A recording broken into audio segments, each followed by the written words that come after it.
டைனோசர்களை பற்றி பல விஷயங்களை படிச்சிருப்போம், பல படத்துலையும் பார்த்துருப்போம். ஆனால் என்னைக்காவது ரொம்ப சின்ன டைனோசர் எதுவாக இருக்கும்னு நினச்சிருக்கோமா?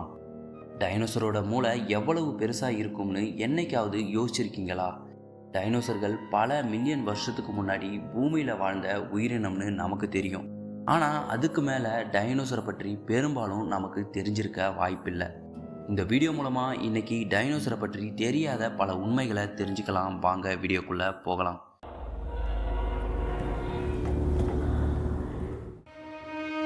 மனிதர்கள் பூமியில் சுமார் 2.5 மில்லியன் ஆண்டுகளாக வாழ்ந்துட்டு வராங்க. ஆனால் டைனோசர்கள் சுமார் 160 மில்லியன் ஆண்டுகளாக பூமியை ஆண்டுட்டு வந்தது. இது மனிதர்கள் இருந்ததை விட கிட்டத்தட்ட 64 மடங்கு அதிகம்.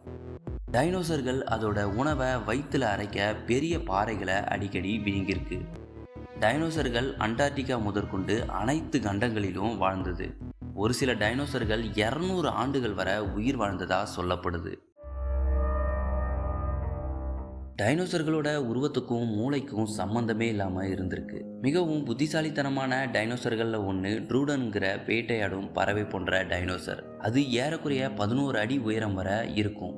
இன்னைக்கு இருக்கிற பறவைகளோட அளவுக்கு தான் அதோட மூளை அளவு இருந்திருக்கு.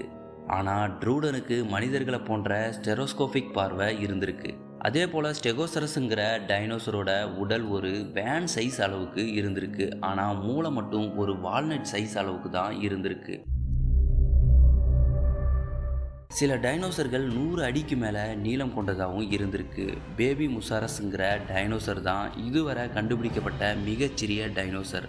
இதுவரை கண்டுபிடிக்கப்பட்ட மிகப்பெரிய டைனோசர் முட்டைகளோட சைஸை பார்த்தோம்னா சுமார் 19 அங்குல நீளம் அளவில் ரொம்ப பெருசாக இருக்கும். அர்ஜென்டினோசரஸுங்கிற டைனோசர் தான் இதுவரை கண்டுபிடிக்கப்பட்ட டைனோசர்களில் ரொம்பவே பெருசு. இதுதான் மிகப்பெரிய நிலத்தில் வாழ்ந்த விலங்காகவும் இருந்தது. சில அர்ஜென்டினோசரஸ் டைனோசர் தலை முதல் வால் வர 100 அடிக்கு மேலே இருந்திருக்கலாம்னு ஆராய்ச்சியாளர்களால் சொல்லப்படுது. 6 மைல் விட்டம் கொண்ட ஒரு விண்கல் 65.5 மில்லியன் ஆண்டுகளுக்கு முன்னாடி மெக்சிகோவின் யுகடன் தீபகற்பத்தை தாக்கியதா பல விஞ்ஞானிகள் நம்புகிறாங்க.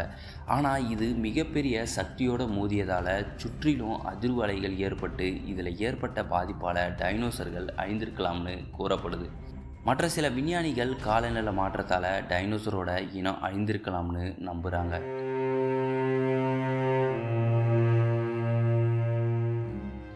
இதோட வீடியோ முடிஞ்சிச்சு நண்பர்களே. வீடியோ பிடிச்சிருந்தா லைக் பண்ணுங்கள், கமெண்ட் பண்ணுங்கள், ஷேர் பண்ணுங்கள். இந்த மாதிரி இன்ட்ரெஸ்டிங்கான ஃபேக்ட்ஸ் தெரிஞ்சுக்கணும்னா உடனே நம்ம சேனலை சப்ஸ்கிரைப் பண்ணி வச்சுக்கோங்க.